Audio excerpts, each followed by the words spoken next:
Thank you. My name's Mary Robeson. I'm an anthropologist, and I'm coming out for the very first time in public. I am on the autism spectrum.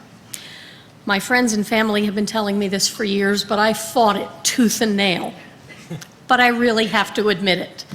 I have many of the qualifying characteristics, some of which I referred to in the write-up about this talk in the program book. So you can take a look at that if you haven't already. And I would like you to take a look at it and make some realistic assessments of yourself, because it is my hypothesis that as many as 95% of the people at Hope are on the autism spectrum. And so if you think you're one of us, well, congratulations. We're the majority here. We're the ones that the world thinks may be dangerous, certainly suspect. It's nice to be normal amongst our own peers. So there's a difference between formal diagnosis and informal diagnosis. And so, your own assessment of yourself is obviously informal diagnosis. The diagnostic criteria are currently in flux with the DSM-5 about to come out. People at Hope are probably more likely to have been described as having Asperger syndrome. Well, in the DSM-5, there really isn't a separate category of Asperger syndrome anymore. We're all autism spectrum. It's a difference that kind of makes no difference, because the latest studies, which were actually out as of yesterday, suggest that the DSM-5 is going to diagnose more people than the DSM-4 did. And that's a good thing. Okay, so some of the things that you might have, and I'll tell you which ones I have. I am face blind. That is, I've got friends in the front row, and they have to tell me who they are when they come up to me every single time. Because I don't recognize them. Heck, the kid on the end is my son, and I can't tell you what he looks like. There are degrees of face blindness, and I'm not too bad, because when I actually see him, I recognize him. I just can't tell you what he looks like when I'm not looking at him. People on the spectrum have issues with social cues. Oh dear. Body language. Do you have problems reading other people's body language? I don't think anyone here has that. No. Or facial expressions. Oh my God, what do facial expressions mean? Sensory differences. I have fairly acute hearing, which is why being in rooms like this kind of drives me nuts, because the echoes are driving me wild. I have perfect pitch. I can't stand going to concerts because no one sings on key. I used to hear burglar alarms and motion detectors. I don't anymore. One of the advantages of getting older is that you lose some of that high frequencies. And oh God, I'm glad it's gone. I couldn't go into my Stop and Shop because I could hear their motion detectors, and it felt like my eyeballs were gonna pop out of my head. Monotone voice. Well, I don't think I do that quite as much as some people. But many people on the spectrum have a monotone voice, or don't really express, use facial expressions appropriately. I mean, when something bad happens, do you get a big ass grin? I know I do sometimes. Eye contact. Do you either never look people in the eye or look at them in the eye so much that they get scared? So, if you feel like these things describe you, well, welcome. There's a whole debate about whether being on the spectrum is a disability or just a difference. And I tend to lean towards it's a difference, and it's a difference that is often an advantage. I've sat down and worked for, 3 weeks with very little sleep in order to finish a project and been really happy that I was doing it the entire time. That's an advantage. I can get crap done really fast.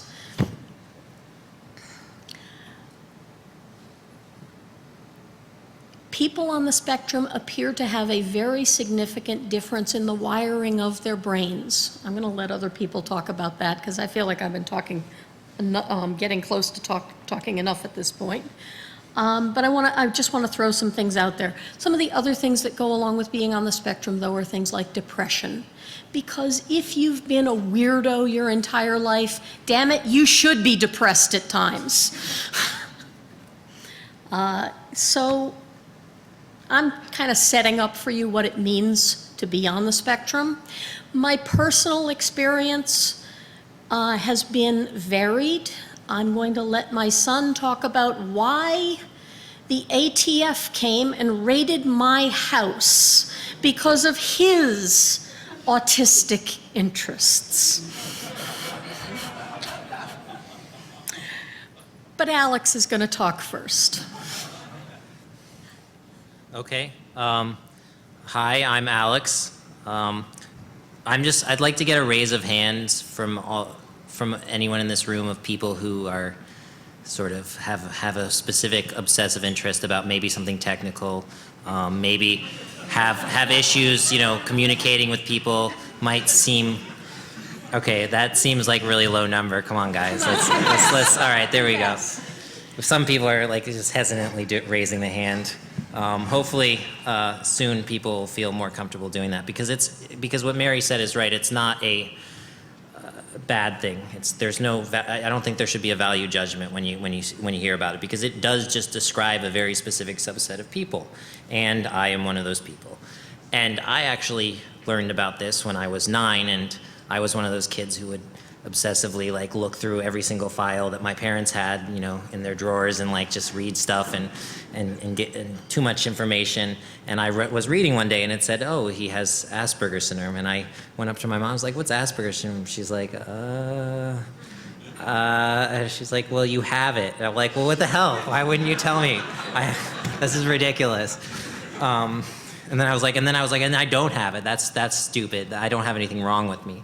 And I didn't have anything wrong with me. But at the time, hearing the word disorder, you assume that there is. And when I was a teenager, I didn't know anyone with autism. I didn't know anyone else who has it. Now it seems like everyone I meet, half of them have it. I just notice it. I guess maybe I'm better at picking it up than I used to be. But what I did is I went online to try to find friends. And oddly enough, you would think that the internet would be filled with sites for Asperger's and autism, and because most of the people who are spending every single waking minute of their life on the internet generally aren't going out socially in one-on-one situations talking to people in person. I guess that makes kind of a lot of sense. Anyway, so what I did is I decided to start a website for people with autism, to start a place where I could meet other people like myself, and I did. I had a friend that I had met on a smaller little website for autism, and we decided that we would make it together, and so we developed it, and we launched it, and within a few days, there was a few hundred people. So clearly there was, and by the way, the website's called wrongplanet.net if you want to check it out. But when we started it, there was a few hundred people that joined in the first day, and apparently there was a buzz at Carnegie Mellon. That's what my friend said. He went there. He's like, oh yeah, there's a lot of buzz about your website at Carnegie Mellon. Everyone was signing up. I was like, oh, okay, that makes sense, I guess. But anyway, what happened is now we have more than 70,000 members, and we get millions of hits. So 1 million hits per day is what my web hosting company president said. He's right there, actually. Anyway, what can you do on there? Basically, a lot of times, people like us, we have issues with social skills. And a lot of people do. A lot of geeks have trouble fitting in. We can't find friends. A lot of times, the only friends we do have are the ones who share our special interests. well, this is a great way to like all connect with people who have similar interests. When I was younger, I had weird obsessive interests. I would write Perl and write code and edit Wikipedia. I've edited more than 10,000 Wikipedia articles, and yet I still didn't do any homework in school. So I don't know what was going on there. But that's kind of just what happens. You end up doing something that you're obsessively interested in, and everything else gets taken away. And the thing about that is that's a good thing in a way. I mean, how many of you guys have spent days and days working on a project and people want you to come out and you don't go out, you don't do anything, you're just working on your thing? Someone raised their hand. All right, there we go. That's a lot of people. And that is what makes a geek, I think, that having that interest, that drive that separates you from other people who just sort of go about their way and just sort of float by in life. They don't really focus on one thing. And there's something to be said about both types of personalities. They're both necessary, but I personally prefer the one that I have, and I'm sure you guys do too. And I just wanted to also add that there are a lot of geeks that are on the spectrum and have sort of spoken about it.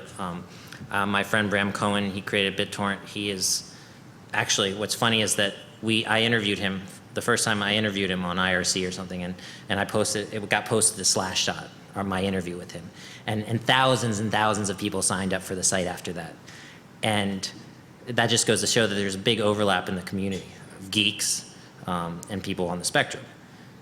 What's funny is that we were also mentioned in the New York Times in a front page article on our site. And less people signed up from that because the general public reads the New York Times and geeks read Slashdot. So and I bet you more people read the article in the New York Times. So that just goes to show. Anyway, yeah. I don't know, is my time up? Can we move on? Yeah, you've talked How much did I talk too long? Oh, and also Craig from Craigslist is on the autism spectrum as well as some other people that I'm not gonna name because they haven't. I have a list. Oh, you have a list? You wrote a little list? Yeah. Cool, well let's hear that. Okay, so my name is Kirsten, and I've been kind of taking notes of things I want to fill in. So first, I just want to say a list of famous people you've probably heard of who are on the autism spectrum or were.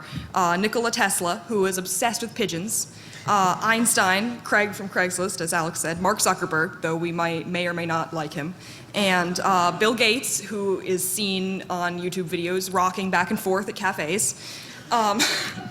Some other traits of autism that Mary discussed that I wanted to kind of further talk about are... Wait, you forgot Jesus. Don't say Jesus. Because a lot of these DSM traits are things that I wasn't diagnosed until I was 19 because I sought out my own diagnosis because I finally decided, like, okay, it must be this, it can't be something else. I'm not broken, there's a reason for all these things I do. Because the DSM lists things that you might not realize you have because your own experience is your only experience. And so, for example, sensory differences, like Mary was talking about sound sensitivity, that you might not realize you have sensory differences. Stephen Shore, a relatively well-known autism speaker, talks about the classic autism sign is wearing a hat wherever you go to protect against the overhead lights. And that I didn't notice I had sensory differences. All I knew is that when my friends put on music and turned up the stereo right away, it scared the crap out of me and they made fun of me because they didn't realize why I was so scared. And that I have to wear sunglasses to drive at night because the lights are so bright. And right here I have halos this big around all these lights so I can't see most of the audience. But also stimming, which is so short for self-stimulation, which is something everybody does. Neurotypicals do it. If you've ever gone like this, it's just normal if you've gone like this or twirled your hair or whatever, but that specifically hand flapping and rocking back and forth. And when I was in elementary school, I did this all the time and was made fun of it and didn't realize why until I did it in the mirror once and decided to stop doing it in public. But that a lot of these things we don't notice about ourselves. I didn't realize I had a relatively monotone voice until an ex-boyfriend of mine pointed out, like, why don't you use inflection? You should use inflection. He taught me to talk like this. And I should smile while I talk so that people know that I like them so I don't look really angry all the time. And also a common thing with autism is not being able to pay attention to your face. How often have you gone like this in public and not realized you were sticking this face forever? And then you relax and your face hurts and, oh God, how long have I been doing that? And that these little things you don't realize because you can't see yourself. But that I suppose another thing that I didn't ever realize, I didn't make eye contact because I didn't make eye contact, so I didn't notice other people were trying to make eye contact with me. And so I've now that I know this, I've been able to differentiate. It's really interesting reading books by neurotypical authors. I've come across authors who say, a character who doesn't look them in the eye. It's so frustrating when people don't look you in the eye because you can't tell what they're thinking. And, oh, I wish she would look me in the eye so I knew what she was thinking. And you have ever read, oh, I saw that expression of lust in his eyes and things like that. What does that even mean? How do you know what someone is thinking by looking at their eyes? How do you read minds? Neurotypicals are mind readers, it seems. And all these little things that a lot of us don't even notice until someone else tells us. Like, for example, my favorite is that when someone says, hi, how are you? You don't say good. They're not asking you a question. You say, good, how are you?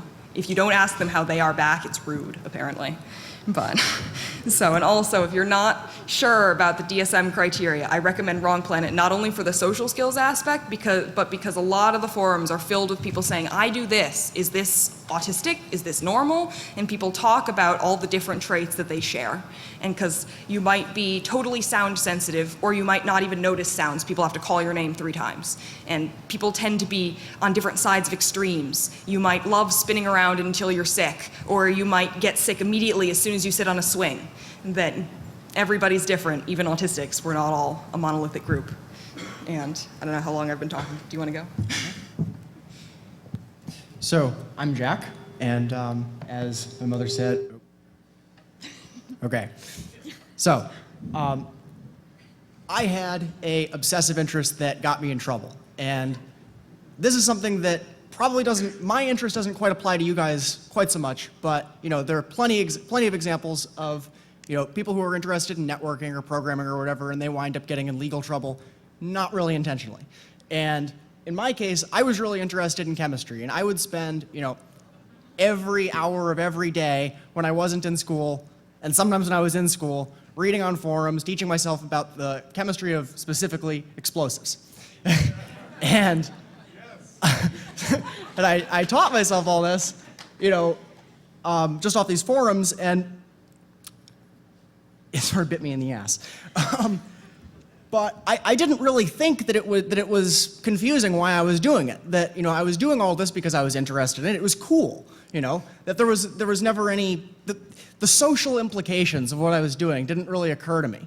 And so when I got when the ATF came to talk to me, I thought that of course they know what I'm doing. I'm just experimenting. Why are they bothering me?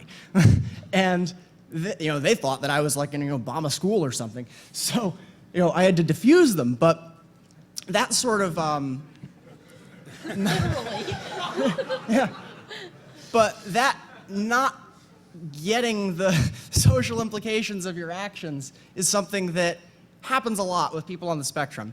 And maybe not specifically interests in chemistry, but this pattern of spending hours and hours and hours just studying whatever it is that you're interested in and practicing whatever it is, and like getting really good at it is something that applies to all sorts of people on the spectrum.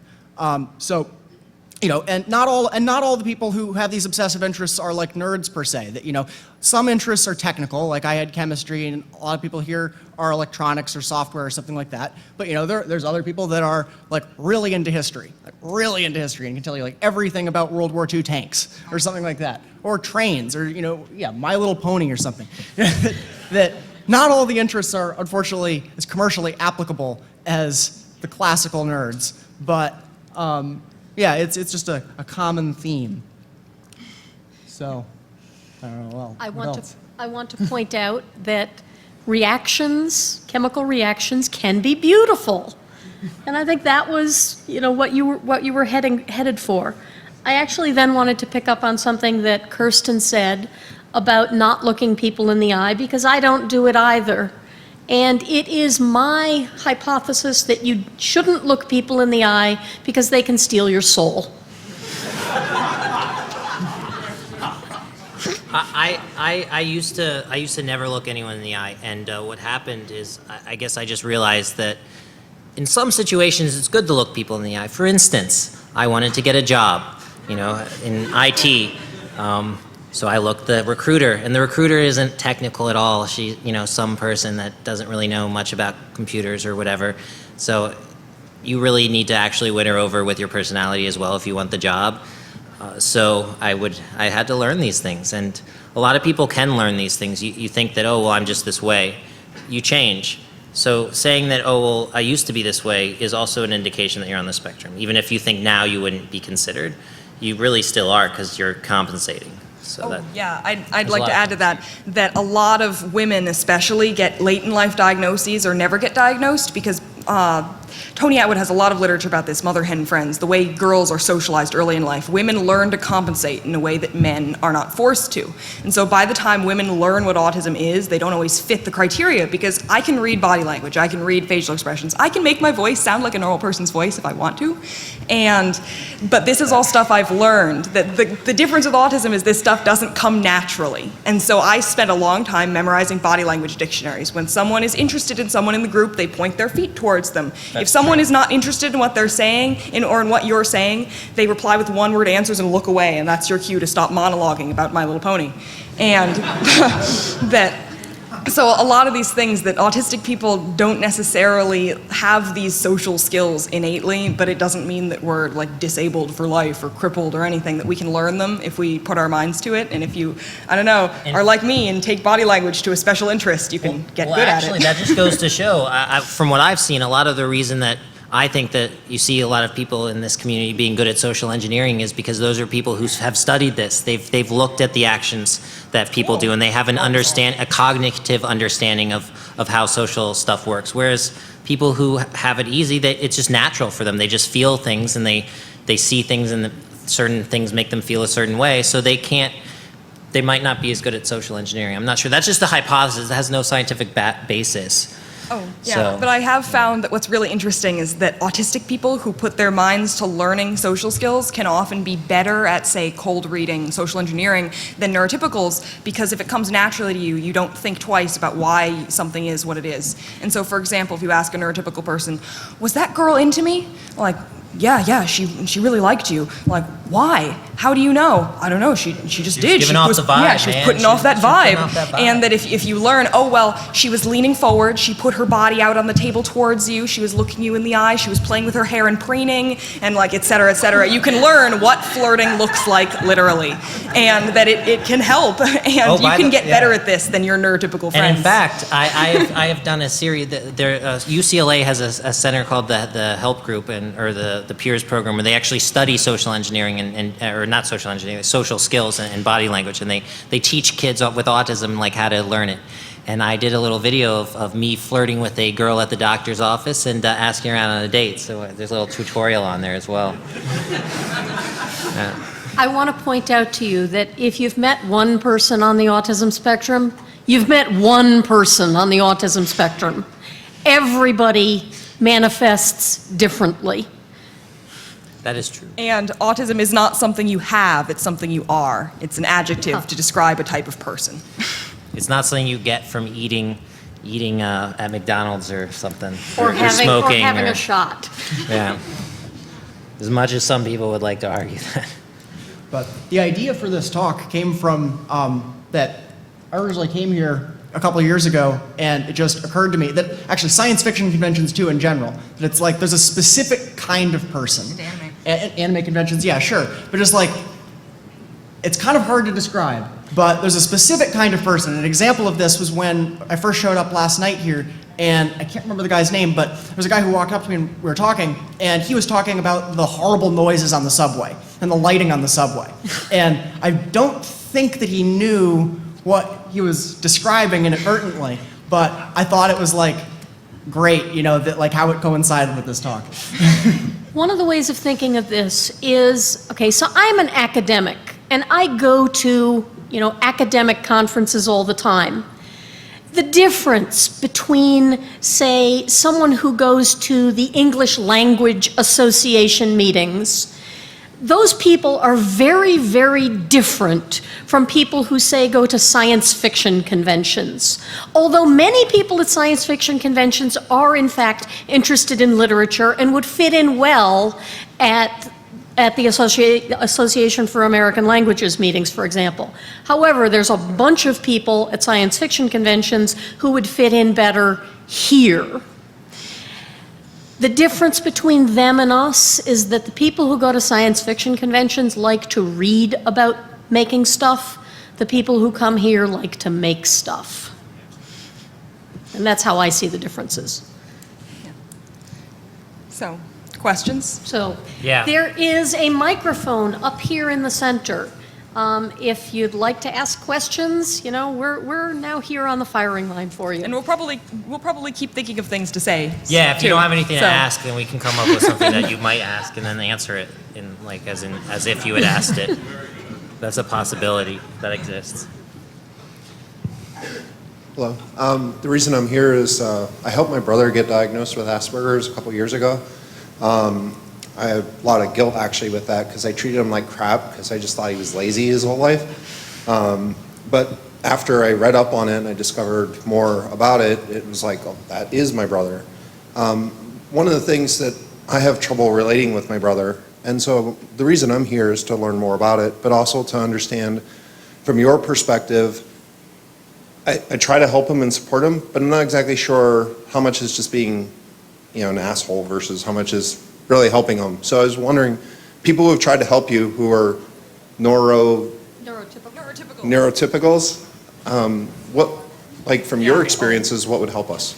Yeah, first I want to say that neurotypical is the technical scientific term for people not on the autism spectrum, but I hate the term because it implies that if you're not on the autism spectrum, you're like normal. And I think that everybody at Hope doesn't have autism, but the people who don't have autism aren't neurotypical. What does that even mean? Who's neurotypical? I've never met a neurotypical person in my life. But anyways, they go to the American Languages Association's meetings. What I was going to say, that I had an ex-boyfriend who was probably the only neurotypical person I can think of meeting, that he was the epitome of neurotypicality. And this is before I was diagnosed. Neither of us really knew about autism. We didn't know I had autism or that I was autistic, whatever terminology you want to use. And he just knew that there were some things that I didn't do for whatever reason, or that I did wrong, or I did weirdly. And so we set out to try to fix me.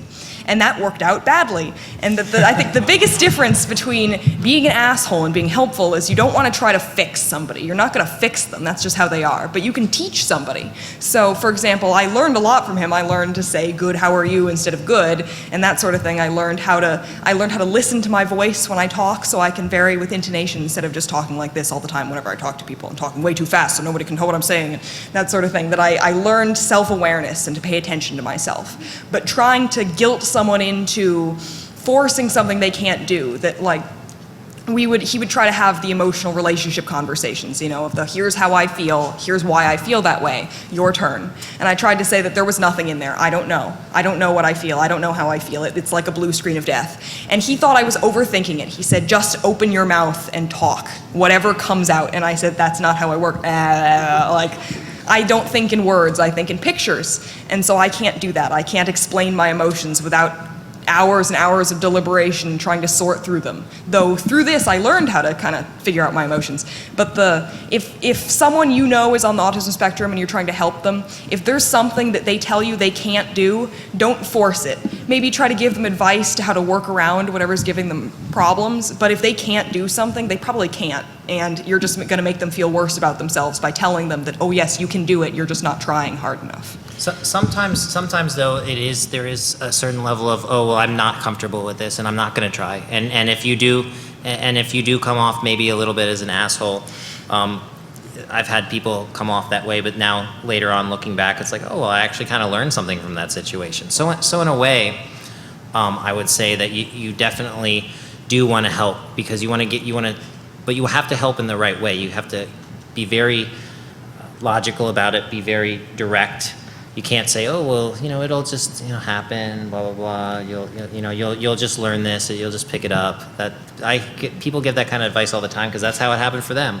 But, there's often an element of what's in it for him to learn to do something. And if you can explain why it's important to act normal, that often helps. There has to be some self-interest for the person on the spectrum to change what is normal for them. It's like I've seen kids will be like, well, I don't need to take a shower. Why would I need to take a shower? I don't care. I don't care that I smell bad. But then they'll also ask me why they don't have a girlfriend. But if I'm able to like connect those two together, a lot of times, they'll get the picture. Yet surprisingly, sometimes still no. Yeah, it doesn't. I was going to use that example. I did not shower regularly until this neurotypical ex told me, you know, people can tell that you don't shower. And I said, really? I thought people couldn't tell. And he said, you know, people not only can tell, you say, well, I don't care what people think. Well, what people think affects your day-to-day life. Things will be easier for you if people like you. And so, like learning social skills, people will like you if you learn social skills. Like just saying, because that's basically all that's what I was thinking, that just saying like, you know, because it's rude, because it's wrong, that's like not a good reason. But if you say like, because you're more likely to get a job that you want, you know, like they have to have the value to them. And if you can make that clear to them, then they'll want to do it actively. There's a psychological test for Asperger's comprised of 50 questions, and I'm curious if any of you have taken that test. And Yeah. Is it the Cambridge one? It actually made me Is it cry. I'm not sure who put it out, Is but it that it's RDOS 50 thing, questions, that one and you find it online? all over the internet. You could do the self-test. I'm curious also if you think it's accurate. I took it the other day. I got a 35 out of 50. Yeah, I've taken like all these tests, and so far I found that the longer ones tend to be better. I think I know what you're talking about, the 50 question one. I think that must be the AQ, and that one's pretty good. It's too short to really be comprehensive. Really, I recommend, it has a silly name, but the Aspie quiz. If you Google the Aspie quiz, it has several hundred questions, and it's constantly updating based on that people can fill in whether they have a diagnosis or not, and they compare the answers from people who are on the spectrum. And some of the questions have nothing to do with autism, so there's controls, and it gives you a spider diagram of not just a yes or no. It gives you which areas you're strong or weak in, or how you present, that sort of thing. And so it's a much better tool. And so you can tell whether you're autistic or maybe just a little spectrumy or whatever. I don't know, I like that one. And sometimes when you take these tests, you'll get, oh, well, I'm not on the spectrum. But then if someone else took the test and pretended that they were you and answered as if you would from their perception of you, then you would pass with flying colors and be an Aspie. You know, it's like, because sometimes we don't have, of course I'm good at social skills. Yeah. And I go to parties all the time. And you answer the at questions least once a year. different depending on the day. Yeah. So, you know, your numbers can vary depending on how you're feeling, but I took a couple of them when I was still in denial, and they all made me cry. Hi, my name's Tatiana, and I think it's very interesting that the subject of job seeking keeps coming up. So I'm actually a technical recruiter, and a week ago, I was training a junior recruiter on how to do phone screens, and we talked to this one guy who seemed to be very technically proficient, and when we got off the phone, she was like, wow, was that just like the most awful interview ever? And I said, you know, I actually think he's probably on the autism spectrum, because he was speaking in monotone, and it was kind of difficult to pull additional information out of him. And so I said, you know, I think we need to be sensitive about that. We need to pass these notes on to the hiring manager because he seems really technically good. But I wasn't really able to elaborate past that. So I would really love your guys' advice on how we can be more sensitive to that. Ask them to show you what they've done. Like, I mean, like a lot of the time they will have some sort of projects that they will have done themselves. Yeah, like a portfolio of sorts. And that's a really good way. But that's like a big new thing in recruiting is, you know, tapping the untapped talent in, you know, all of these like people who spend all day programming.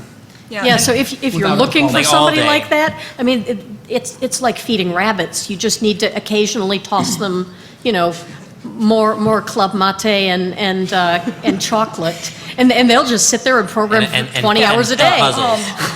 The university that I go to has their business program is starting to adopt what you're talking about. That one of my friends just graduated, but she had a class where they did an exercise like this for autism awareness. That they gave all the students questions. Basically, you have this hypothetical guy outperforms everyone in your company, outproduces everyone in your company, is your best worker by far. But there have been complaints from other workers that he makes them feel uncomfortable. He doesn't talk appropriately. He's very monotone. He's socially awkward. He behaves inappropriately, but like no harassment, nothing like that. He's just weird. But he's the best person in the company. Would you promote him? And everybody said, no, this guy's awful. I want to fire him. And so the professor turned around and read them what they'd said and said, do you realize what you're saying? You want to fire your best employee because he doesn't know how to make small talk at the coffee machine.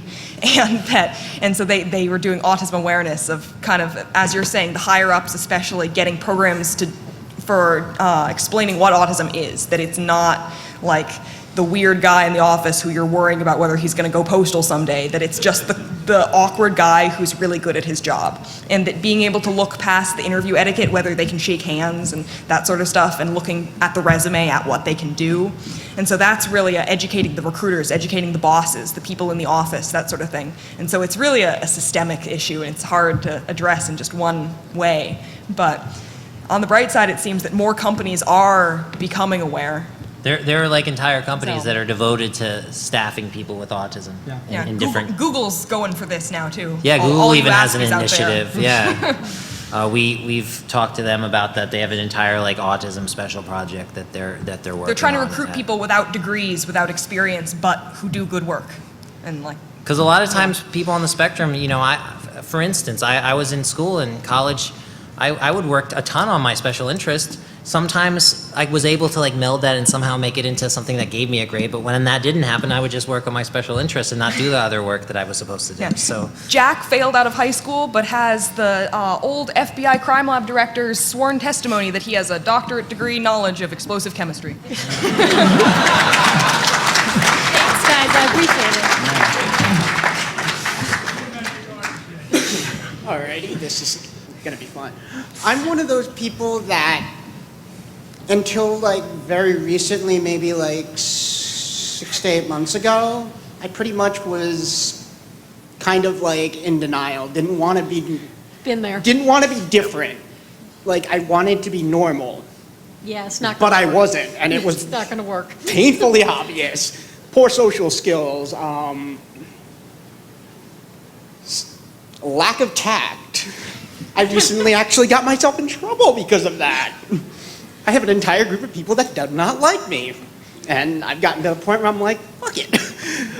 I actually don't have Asperger's. I have the one catch-all, like... PDD-NOS. Yes! That's exactly what I have. So I don't have like the sensory things. I don't have all that. I can't make eye contact for shit. My social skills are horrid. I don't think I really have obsessive interests, but you probably do. What brings you here? I mean, it's like okay. I think obsessive makes it sound as if it's Because like hope is awesome. Yeah, okay. But yeah, I was just kind of like, do any other people really here, like, how many people here have PDD not otherwise specified? What is that? Pervasive developmental disorder. It's Not otherwise. Can I say something on that? In fact, that is a term that really does not differentiate much from what Asperger's or autism is. In fact, I believe it's no longer even going to be. It's not in the manual because it's not was a any. catch-all. It's mainly used when they want to tell parents that someone has autism and they don't want the parents to get all afraid and stuff. So they just make up some name that sounds less. Well, that's not entirely true. It's the if you don't meet enough of the criteria to get the like points, you know, to be officially diagnosed. But the diagnosis requirements are, 1, aimed at children, 2, not very comprehensive, not very good anyway. So insane. PDD-NOS basically means you're autistic, but you don't really meet the autism criteria. But- we don't really know what to do And with you don't mean Asperger's either? Yeah, exactly. That, But you do though. I mean, the people I see these people that say, "Oh, I have PDD-NOS," and I'm like, you know, you have autism. Okay, right, it's clear. I don't see how someone could make it's it a a label. It's distinction. what label you wanna Because choose. When I hear autism, I think classical autism. yeah. Yeah, you got to get past that. I'm actually having an easier time referring to it as ASD, Autism Spectrum Disorder, than Asperger's. I really didn't like Asperger's. So that South Park I episode was actually came great. to this talk because I'm like, okay, I'm on the spectrum. I can probably learn a lot from this. Yep. And It's- also probably meet more awkward people. Yeah. Good way to make friends. So whenever someone tells you that you're autistic, you can just say, "Yeah, I am." High five. Big hairy deal. And I mean, and it also helps to explain, like, what, like, not justify, but explain like people like I'll talk to people, I'll say things like trying to clean up a mess like after I piss someone off. And in trying to do that, I won't see that I'm pissing them off further until it reaches the boiling point where these social cues are so blaringly obvious, you can't miss them. But the subtle one that I miss. Yeah, I feel you. And it absolutely pisses me off. It makes you feel like shit when it happens. The thing is that, like, once you realize that it's not your fault, that when you're doing these things because you're trying to do it in the right way, and if you can explain that to them and they can understand it, and most people, if you explain it in the right way, if you can figure out a way that you can get through to them to make them understand why you're doing these things, they'll understand and give you more patience. Apparently, yeah. But to help you specifically, it sounds like you need to read the book that Kirsten read. Oh, you mean it's One not a other- book? Google Body Yeah. Language Dictionary. Yeah. One other thing, So many I'm of gonna them. wrap it They're up. Like, I'm actually around a group of people right now that if I'm not 100% politically correct, they'll jump on me. Like, Don't hang out with they'll those get people. So Go ahead, easily yeah, offended. find a new My group. lack of tact makes being politically correct nearly impossible. And besides, politically incorrectness facilitates awesome jokes. All right. Well, thank you. That is true. Kind of riffing off of this, there's more than one way to be neurotypical, because usually you just hear about autism spectrum disorder. Yep. I have attention deficit hyperactivity disorder, and about half of my stuff fits with autism spectrum disorder, but the other half just completely doesn't. And I have a really good therapist right now, and the more I learn, the more, because I was diagnosed in second grade, which was like late 80s, early 90s, and the more I learn, the more, because of new research, that the more the stuff that I'm like, well, maybe I have some Asperger's, and I actually talked to my therapist about this, and he's like, no, actually, we now know that people with ADD also do this. So like the poor social skills, the not being able to read faces, I went from not being able to read faces to being way too hypersensitive, and like, I read tired as angry, always.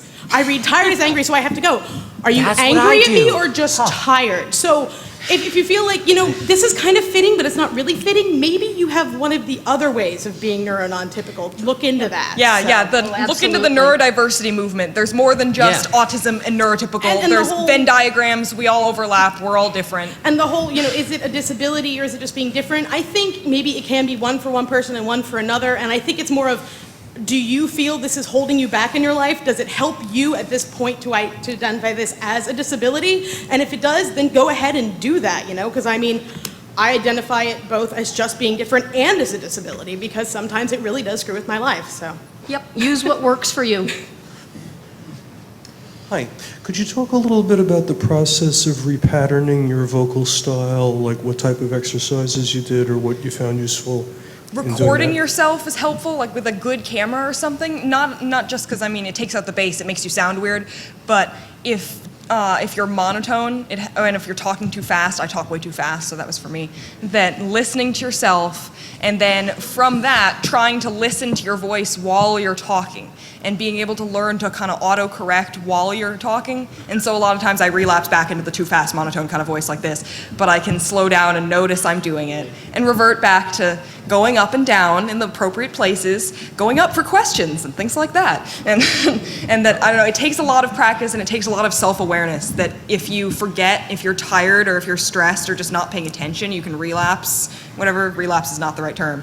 But that it takes a lot of focus, which is I think why autistic people tire out in social situations, because we have to focus 10 times more than anyone else. But if you do it for a long enough period of time, and you'll be thinking about this for way too long. You'll be in a social situation that will drain you. Eventually, you'll pick up some of that, and it will become natural. Yeah.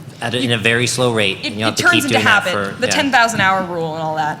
The biggest thing is slow down.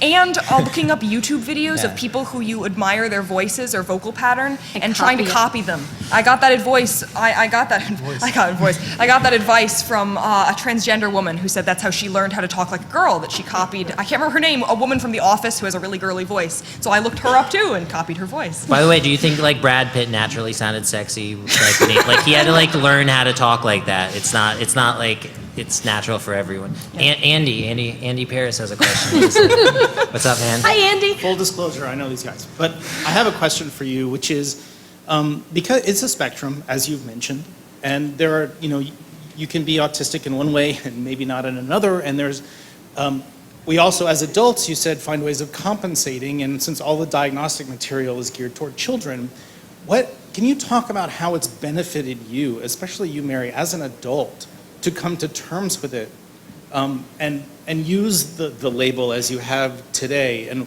why we don't just throw up our hands and go, well, I've compensated enough, and it doesn't really matter. Why does it matter to us to identify or not?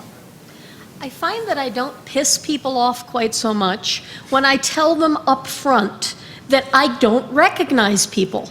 Because, I can't tell you, because I literally can't tell you, how many times I've walked past people on the street that I know, but I don't recognize them. I now have as my default expression this kind of, half smile, and if someone looks vaguely like they're looking at me, I smile larger. And I have no freaking clue who they are. So, I think of it as I'm kind of mindlessly amiable all the time on the street, and that's my default. As a teenager, my default was an absolutely expressionless face that people assumed meant I hated them and wanted to remove their livers. People used to hate me, like in class, and then like one of my friends who's been in a few classes of mine when I was in college, he would say that anytime sometimes I wouldn't tell people that I was on the spectrum until like halfway through the class, and they would hate me and treat me like really like shitty. They would just be mean to me. And the minute, like I said, that I was on the autism spectrum, explain what that was, they would everyone in the entire class would completely change their tune and like be really friendly and be nice to me. Not because they felt bad, but in part because of that, but also because they realized that they were being like a jerk because I wasn't trying to do that. I noticed also, I interviewed Dina Gassner once, who's a woman who does autism advocacy, and she has autism, that she said as an adult her biggest thing is full disclosure, and you don't necessarily have to use the word autism because that draws to mind a totally disabled young child for most people. And so I have a friend who has autism, is totally in denial, but what she refers to, her biggest disability is that and I share this, she has audio processing disorder, that if there's a whole lot of background noise, it's hard to separate noises, and so if, for example, in a conference, I can't tell what someone's saying to me unless they're facing me with their mouth, I'm very close to them and I can watch their lips move. And so she, instead of saying she has autism, though she wouldn't say that anyway, she doesn't know, but for me, instead of saying I have autism, I'll tell somebody, oh, could you repeat that? And if they say, like, why? They'll repeat it like twice, then think I'm joking and stop, and I have to say, no, I have audio processing disorder. And that doesn't carry the social connotations, and so if you can find terms for if you have a particular area where you are slightly disabled, or really disabled, whatever, find a term for that that's separate from autism, that people can understand without having a lengthy lecture. Just, oh, I have audio processing problems. Or I'm bad at directions, or I'm bad at whatever you're bad at, just explain what it is, and people will be, oh, okay, I understand, because no one's perfect. Some people are. I am. So this is a scientific question. Unfortunately, it seems like the field of psychiatry and mental health is very imprecise. In such a way that, you can imagine having diseases that are either on or off. And this cluster analysis might be able to show that, right? You would see the normal people would cluster on one end of the spectrum, but the other people at the other end. But there's also more continuous disorders, which autism spectrum disorder seems to be. But I'm wondering if there has been an effort to collect these studies and summarize the findings in such a way that maybe there is a little bit of clustering in some parts of the spectrum or other parts of the spectrum, and it would just be really interesting to be able to see that. Well, Jack and Kirsten have been involved with some studies at Harvard Medical, and those people argue that there is a distinct difference in brain architecture of people on the spectrum versus neurotypicals. And I don't know where other where other folks fall, but they can talk about that better. People with autism, like round the board, have higher neuroplasticity than neurotypicals. And that can be used 4 minutes.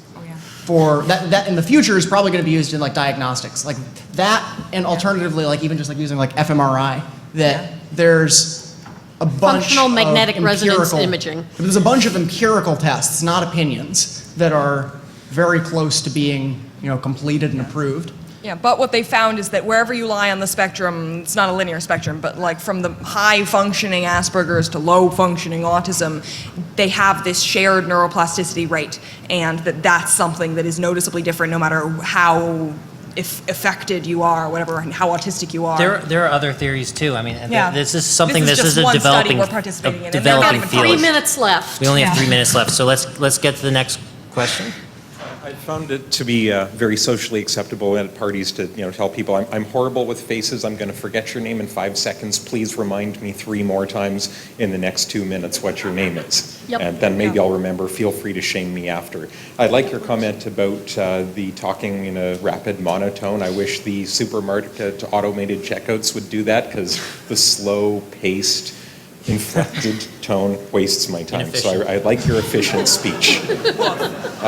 With regard to eye contact and so forth, I'm no longer asked to do interviews at work because I'm either looking at my computer taking notes of everything the candidate says, or I'm touch typing and staring a hole through the candidate's forehead and making them uncomfortable.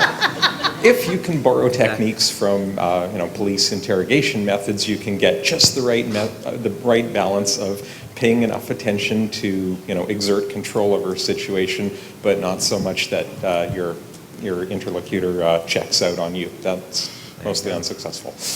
So you can swipe techniques from all over the place. As an academic, I'm kind of used to now just looking at the heads as just blobs. And so we have 2 more questions, and But they'll have to be fast. yeah. So I have a 9-year-old autistic son, and he's like kind of in the middle. He's not quite low functioning, not quite high functioning. And I was wondering, from your experience being within the spectrum, what advice could you give for like adapting to a world that's not really built for autism spectrum people? Well, I think that question is going to take longer than the time we have left. But the one thing School I do, might be your hardest problem. And so open Yeah. disclosure, all the teachers make sure they know what autism is and that he's not just doing bad things on purpose. Well, he goes to school for that, but Okay, good. But That's, I like, also think, keep the in mind biggest that thing. he's not always going to be the way he is right now. Parents get this idea that, oh, well, he's at this point, at this level. It's not a static thing. like It's I've not seen gonna him make stay- jumps, but Yeah. my concern is He will grow and change just like what is he everybody gonna else. do? Yeah. Okay. Yeah. And the last question? Hi, so it's not really a question, it's more some anecdotal sort of thing because I can sort of relate. I guess I'm in denial. But okay, so you spoke about the female support network. I didn't have that. I didn't grow up with any real network outside of theater because I was Asian in a predominantly Italian, white, private Catholic school, growing up in the Jewish town next door, and my parents were missionaries for a cult. So I didn't belong anywhere. I couldn't talk to anybody, so I spent a lot of time reading books, and I loved books, especially a lot of like these really cerebral things, so a lot of the science fiction and whatnot, because fantasy books did not make sense to me for the longest time because they try to connect with you emotionally. In science fiction books, there's a lot of logic and reasoning and a lot of potential stuff that they like to explore, and they explain this to you, so a lot of these things just make more sense intellectually as opposed to emotionally. But again, theater, you're talking to a lot of weird people that in order to interact with these people, you have to learn these emotional roles. So Okay. They're throwing us They're out. throwing us off. Also, before we go, I just want to say, check out wrongplanet.net Yeah. and please do not try There's to a hack women's it forum because you too. probably will so succeed. Yeah. Are they turning my microphone off? There's a women's forum on Wrong Planet for women's issues too. So. All right. Well, thank you. Thank you.